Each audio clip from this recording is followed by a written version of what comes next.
સીતારામ, જય લીરબાઈમાં. Good morning બધાને. અત્યારે વાગ્યા છે 7:45 અને લગભગ મારું કામ પતી ગયું છે. હવે બસ મારે રસોઈ સ્ટાર્ટ કરવાની છે. આજે ગુરુવાર હોય એટલે ટિફિન હોય તો મને એમ થાય કે હું જલ્દી મારું કામ પતાવી અને ટાઈમે ટિફિન આપી આવું અને પછી ટાઈમે સ્કૂલે પણ પહોંચી જાઉં. તો આજના દિવસે મને થોડુંક વધારે એક્સાઇટમેન્ટ હોય ગુરુવાર હોય એટલે કે હું મારું કામ પ્રોપર કરી લઉં. પાછળ તમને દેખાય છે આંબાનો નજારો. સાવ ખાલી થઈ ગયા છે. હવે એકે કેરી આંબામાં છે નહીં. લાસ્ટમાં જે થોડીક પાકીને ખરતી હતી એ બધી પંખી અને માખી અને બધાએ ખાધી છે. એટલે બધાએ આ વખતે બહુ સરસ કેરીને એન્જોય કરી. કેરી સિઝનને આખી ઘરના આવે પણ આટલી ખાધી છે. જે પણ ઘરે અમારા ઘરે જે પણ આવતા હતા એ લોકોને બધાને કેરી અમે અહીંથી પહોંચાડતા હતા. મતલબ કોઈના ઘરે જઈને નથી આપી, પણ જે પણ આપણા ઘરે આવતું હોય કોઈ પણ મહેમાન આ તે તો આપણે એને ઘરની છે તો આપણે એને થોડી આપતા હોય બધાને. એટલે જે પણ જેની કેરી અમારી ખાધી છે એ બધાએ બહુ વખાણાઈ કર્યા છે કે બહુ સરસ હતી, બહુ સારી કેરી હતી. એટલે થેન્ક યુ બધાને જેને વખાણ કર્યા છે એને. અને કેરીની સિઝન હવે પૂરી થઈ ગઈ. હવે આવતા વર્ષે રાહ જોઈએ કેરીની. મને ખાવામાં બસ ભાવતું હોય ને તો એક દૂધ છે અને એક કેરી છે. બાકી એવી કોઈ વસ્તુ નથી કે જે મને ભાવતી હોય એમ કે મને એમ થાય કે હું દોડીને એ ખાઉં કે જલ્દી ખાવાની ઈચ્છા થઈ, એવી કોઈ વસ્તુ નથી. હા, દૂધ ભાવે મને. દૂધ આખા દિવસમાં હું જ્યારે ખાવા ન ભાવે ને ત્યારે હું દૂધ પી લઉં. બાકી આ કેરી એક હોય કે જે મને ભાવે છે. એમ બીજા એવા કોઈ ફ્રૂટ કે એવું કંઈ ખાવાનું નથી જે મને ભાવતું હોય. જલ્દી એમ મન થાય હા પછી જમી લઉં થોડુંક જે ભાવતું હોય એ. બાકી ઈચ્છા થાય ને એકદમ દોડીને ખાવાનું મન થાય કે આ ખાઈ જ લઈએ એવી કોઈ બીજી વસ્તુ નથી. કરી લીધા હતા અને બધા એને પંખીને પણ અહીંયા રોટલી નાખી દીધી હતી. હવે કીડિયારું પૂરવાનું બાકી છે. અહીંયા બધાએ પોતપોતાનું ખાવાનું અત્યારે ચાલુ કરી દીધું છે, લઈને જવાનું. ઝૂમ કરીને બતાવું કેવું સરસ બેસીને ખાય છે અત્યારમાં. આવી રીતે તમે જુઓ ને ક્યારેક આપણે કોઈ પંખીને કે પશુને કે કંઈ પણ ખાતા આપણને આમ મજા આવે. બીજા દિવસે એ કામ કરવાની ઈચ્છા થઈ જાય. જલ્દીથી એમ ટાઈમે પર કામ કરી લેવાનું કે ના એનો ટાઈમ છે એ ટાઈમે જ હું અહીંયા રોટલી એને આપી દઉં જેથી કરીને એ લોકો રાહ ન જોવે. કેવું સરસ બે હાથે પકડીને ખાઈ ખીચકોલી.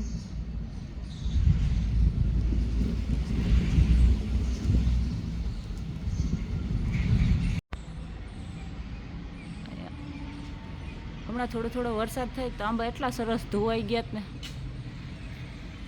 એકદમ ચોખ્ખા થઈ ગયા છે.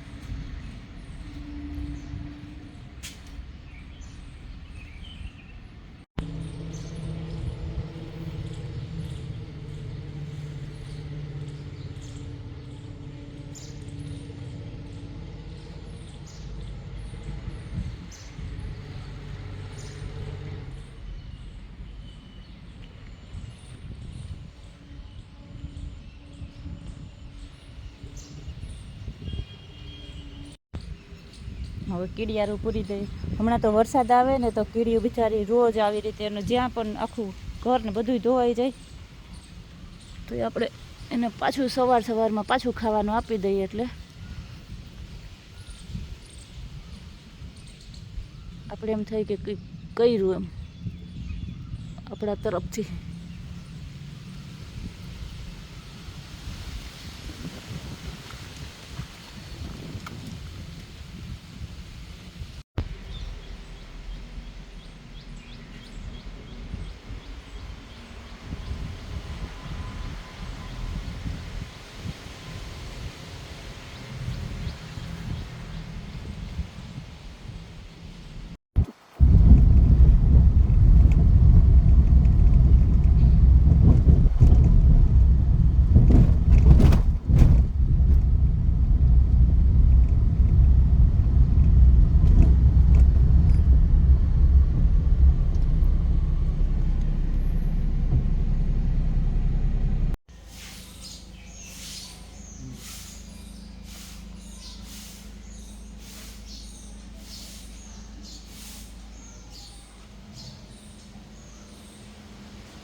અત્યારે સ્કૂલે આવી ગઈ, ઘરનું બધું કામ પતાવીને રસોઈ કરી, ટિફિન મંદિરે આપી અને પછી સ્કૂલે આવી.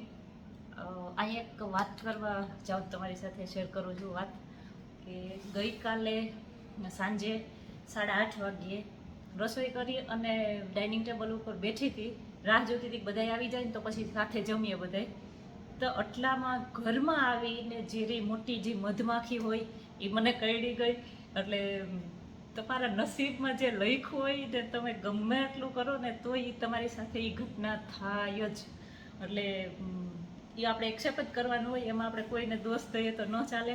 હું કદાચ એમ ગાર્ડનમાં કામ કરતી હોય, કદાચ આંબા બાજુ હોત તો ઘરના બધાએ મને એમ કહે કે તું એ બાજુ હતી ને તો તને આ બધું થયું. પણ હું ઘરમાં જ હતી અને ડાઇનિંગ ટેબલ ઉપર ખુરશી ઉપર આરામથી બેઠી હતી સાવ, ને કેમ કોને ખબર જ નહીં કાંઈ ક્યાંથી કેવી રીતે આવીને એ સીધી મને અહીંયા ચોંટી ગઈ.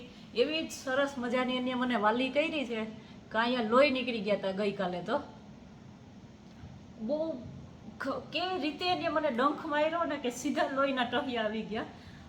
સ્ટાર્ટિંગમાં થોડીક વાર તો બહુ દુખતું હતું. હું એક હોસ્ટેલમાં છોકરો છે એના મમ્મી સાથે વાત કરતી હતી, આરામથી ને બેઠી બેઠી વાત કરતી હતી. ત્યાં તો કેમ જાણે કોઈ આવીને સીધું અહીંયા ડંખ માર્યો. ઓલું શોર્ટ ટી શર્ટ હતું એટલે અહીંયા સીધું ખુલ્લું હતી આ જગ્યા. તો બહુ સારી રીતે મને એને પ્રેમથી ડંખ માર્યો છે. પણ લકીલી લીરબાઈમાંની દયા છે કે એટલો બહુ પ્રોબ્લેમ નહોતો થયો મને. હા, હોસ્પિટલે જવું પડ્યું હતું કેમ કે થોડીક તો અસર થાય એની. એટલે સવારમાં પાછું કંઈ વાંધો નથી. ગઈકાલે હતો આ બધી પ્રોબ્લેમ. 8:30 વાગ્યે મને માખી કરડી. પછી લગભગ 1.5 કલાક સુધી તો દુખાવો અતિશય થતો હતો. એક વખત સીધું અહીંયા આમ એમ થાય કે એક વખત તો માથામાં તમરી ચડી ગઈ, જેવો એને ડંખ માર્યો ને ત્યારે. પછી અહીં સુધી દુખવા માંડ્યો, આખો હાથ આમ નીચે.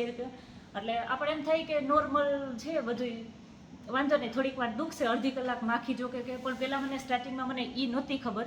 મારી તો મેં નાખી, આટલું દુખતું હતું તો એ માખીને તો મારી નાખી મેં દોડીને જલ્દી સાવરણી લઈને. પણ મને ખ્યાલ નહોતો કે આ મોટી મધમાખી છે અને ઝેરી છે એમ આટલી. એટલે મેં થોડીક વાર વેઇટ કરી. તરત જ માન પપ્પા સામે બધા બેઠા હતા સોફા ઉપર, તો એ આવ્યા. અને મારી માન પપ્પા તો બહુ જ મૂંઝાઈ જાય. મને કંઈક થાય એટલે આટલા ટેન્શનમાં આવી જાય. શું થયો દીકરા? દોડીને તરત આવ્યા. અને આમ કેવું દુખે, ચાલો આપણે હોસ્પિટલે જઈએ ને એવું બધું. એટલે થાય, સ્વાભાવિક છે કે ઘરમાં બધા સાથે એક સાથે રહેતા હોય ને એટલા વ્યવસ્થિત રહેતા હોય, દીકરીની જેમ રાખે છે એટલે ચિંતા થાય છે. ને વાડીએ તો કીધું જ નહોતું. સવારે અત્યારે મેં મા બાપા સાથે વાત કરીને કીધું, ને રામદેવને પણ કોઈને નહોતું કીધું. એટલે રામદેવ કે મને કીધું હતું આવત, હું જાગતો હતો 10, 10:30, 11 સુધી તો એ કે જાગતા હોય. પણ ખોટા આપણે એમ થાય કે હેરાન કરવા વધારે પ્રોબ્લેમ હોત અને કદાચ ને રાતના પોરબંદર જવું પડ્યું હોત તો વળી આપણે ઇન્ફોર્મ કરીએ. પણ અહીંયા હતા ઘરે રાજુને બધા, એટલે કંઈ પ્રોબ્લેમ નહોતો. હોસ્પિટલે ગયા તો ઇન્જેક્શન દીધું. એટલે થોડીક વાર તકલીફ હતી 11, 11:15 સુધી. પણ પછી વાંધો નહોતો. એમ નીંદર આવતી હતી એટલે ડૉક્ટરે કીધું કે એને સૂઈ જવા દો. 2 ગજબ નીંદર આવતી હતી. પહેલાં તો દુખાવો બહુ જ અતિશય દુખાવો થતો હતો આખા હાથમાં. તો 1.5 કલાક રાહ જોઈ. પછી ધીમે ધીમે દુખાવો ઓછો થઈ ગયો. પણ એની અસર કેવી રીતે થઈ કે પેટમાં એકદમ વોમિટ જેવું થવા માંડ્યું, હાથમાં ખાલી ચડવા માંડી. અને જે દુખાવો હતો એ ઓછો થવા માંડ્યો, પણ શરીર આખામાં પાણીના મોતિયા વડે આપણે ને પસીનો થતો હોય એવું ફીલ થવા માંડ્યું. આખું આમ કંઈક અલગ જ શરીરમાં ઓલું થવા માંડ્યું, રિએક્ટ થવા માંડ્યું. થોડુંક આમ મગજથી એવું લાગતું હતું કે હું સૂઈ રહી, હમણાં મને નીંદર આવી જાય, બેઠા બેઠા નીંદર આવી જાય એવું થવા માંડ્યું. એટલે ધીમે ધીમે ઝેર ચડવા માંડ્યું એનો. એટલે પછી ગયા હોસ્પિટલે તો ડૉક્ટર માખી ભેગી લઈને ગયા હતા.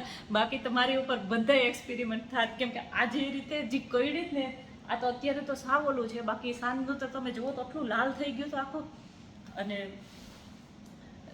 ઇન્જેક્શન બધાની ટ્રાય કરત મારી ઉપર ડૉક્ટરને. એટલે માખીને મારીને ભેગી જ લઈને ગયા હતા. એટલે એવું ક્યારેક તમારી સાથે બને તો થોડુંક એ એક ખાસ રાખજો કે એ જે પણ વસ્તુ જે જનાવર તમને કે જંતુ કરડ્યું જ ને એને સાથે લેતા જાજો, જેથી કરીને દવામાં ઇઝી પડે. તમે પણ ખાલી ખોટી બધી દવા તમારી ઉપર ટ્રાય ન થાય. એટલે એ માખી અમે સાથે લેતા ગયા હતા. ડૉક્ટરે જોયું ને એટલે મને એ જ ટાઈપની દવા કે સીધી નસમાંથી અહીંયાથી ઇન્જેક્શન દીધા. હજી અહીંયા થઈ ગયું છે આવું કાળું થોડું જરાક એટલામાં, કેમ કે અહીંયાથી ઇન્જેક્શન દીધા નસમાંથી. અને ઇન્જેક્શન દે ત્યારે બહુ પ્રોબ્લેમ થાય, આખું શરીરમાં આમ જણજણાટી બોલી જાય ને, એકદમ ટૂંકમાં શું કહેવાય એને, બળતરા થવા માંડી હતી આખા બોડીમાં. એવું થોડીક 15 મિનિટ એવું રહે, એના પછી તમને ચક્કર આવે બહુ જ ના. એટલે ડૉક્ટરે કીધું જ હતું કે એને થોડીક વાર સુવડાવી દો, અડધી પોણી કલાક સુધી બેડ ઉપર ઊભા ન થવા દેતા, કેમ કે ચક્કર આવશે વધારે.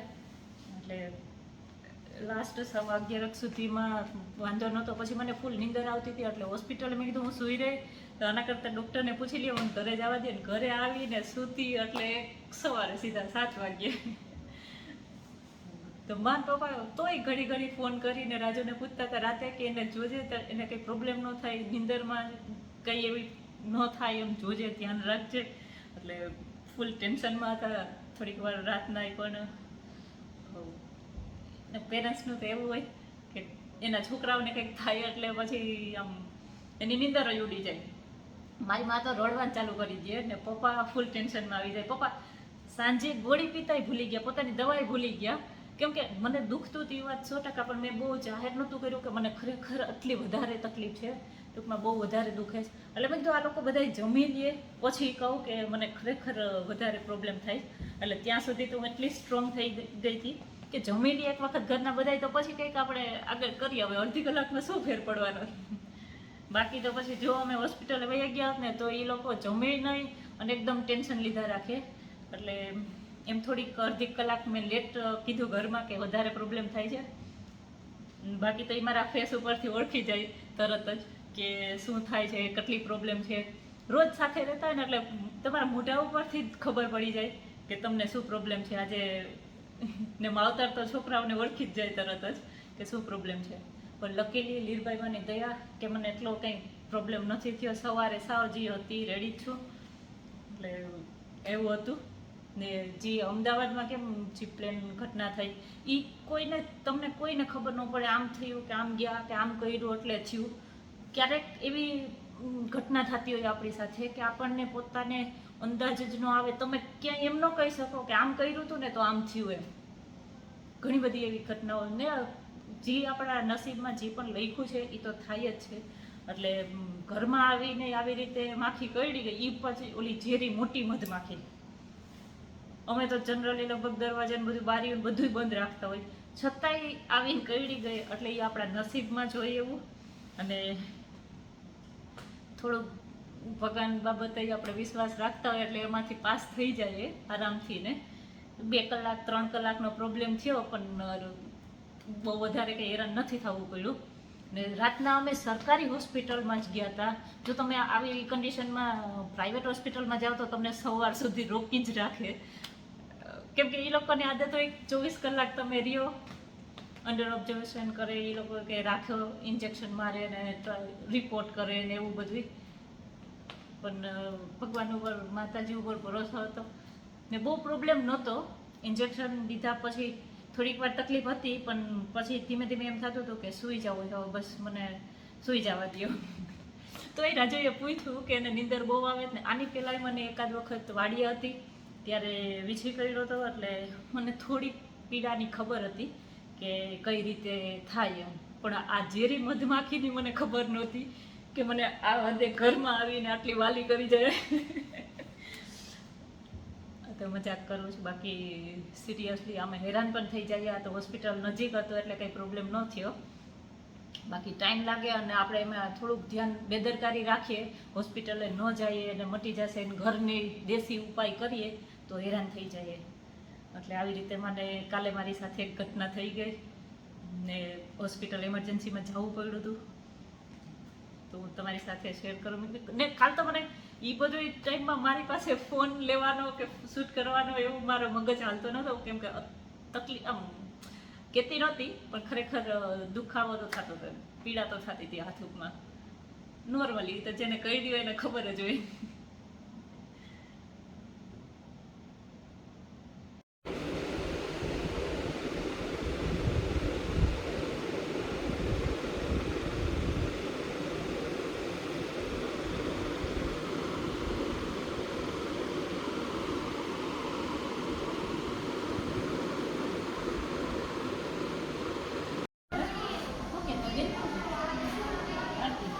એનો મને કાલ